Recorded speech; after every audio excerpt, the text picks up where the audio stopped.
For the last 7 days, I fully ditched Adobe Premiere Pro and switched to DaVinci Resolve. And as a lifelong Premiere Pro user, this was one of the scariest things I've ever done. But if I had to pick one word that sums up my experience, it would be surprise. Only not for the reason you might think. Going into this, I fully expected one of two things to happen. Either I'd suddenly realize that Resolve was better this whole time and that I'd been lied to, or I'd come crawling back to Premiere after 2 days wondering why anyone would willingly torture themselves trying to learn a new editing software. Surprisingly though, neither of these things actually ended up happening. And instead, I noticed something way more interesting. So in this video, I'm going to take you through my week-long journey away from Premiere, the differences between Premiere Pro and DaVinci Resolve, and the realization I had halfway through this experiment that completely changed how I think about video editing software. Now, before I tell you which video editing software I'll be sticking with after my 7-day challenge, let's start by breaking down the differences between the two. The very first thing that I noticed was performance. And look, I know that every video editor says this when they switch software, but Resolve was genuinely smooth. Timeline playback really surprised me. It was so responsive. Scrubbing through footage was effortless, and even on heavier projects, I wasn't constantly staring at drop frames while waiting for my project to inevitably crash. But the second that I jumped into some motion graphics work, I realized just how much I missed the Adobe ecosystem. I rely on After Effects a lot in my workflow, and Dynamic Link is a literal lifesaver. Being able to bounce compositions between Premiere and After Effects without constantly exporting and re-importing files is a huge time save. So if your workflow is heavily graphics based, Premiere still has a huge advantage. Where I saw it fall behind though was when I started color grading. And okay,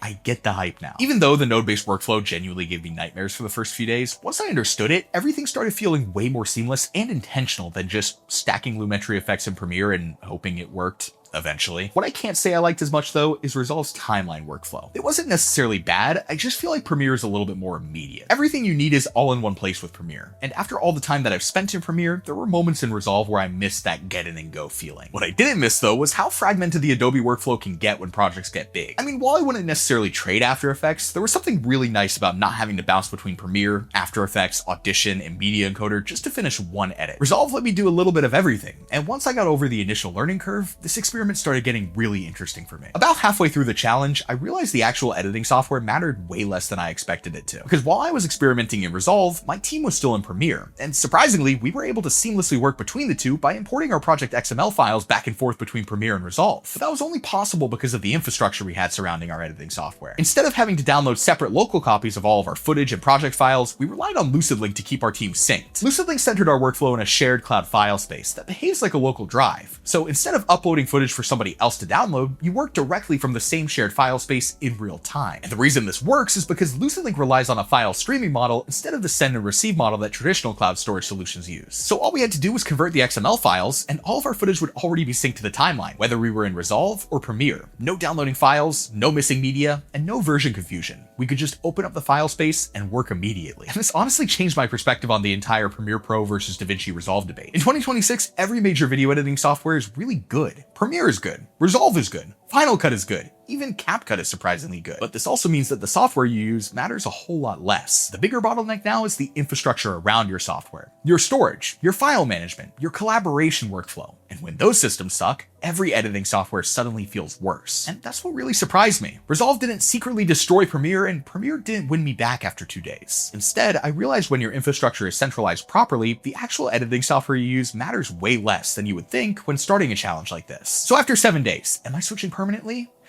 Honestly, probably not. There are still parts of Premiere that I just genuinely prefer, but I'm also way less locked in than I used to be. Because now I know that the real productivity unlock doesn't come from switching softwares. It comes from the infrastructure around it. If you want to learn more about how teams are using LucidLink to streamline their video editing workflows, check out this next video. And subscribe for more videos where we'll show you how you can make your workflow actually flow.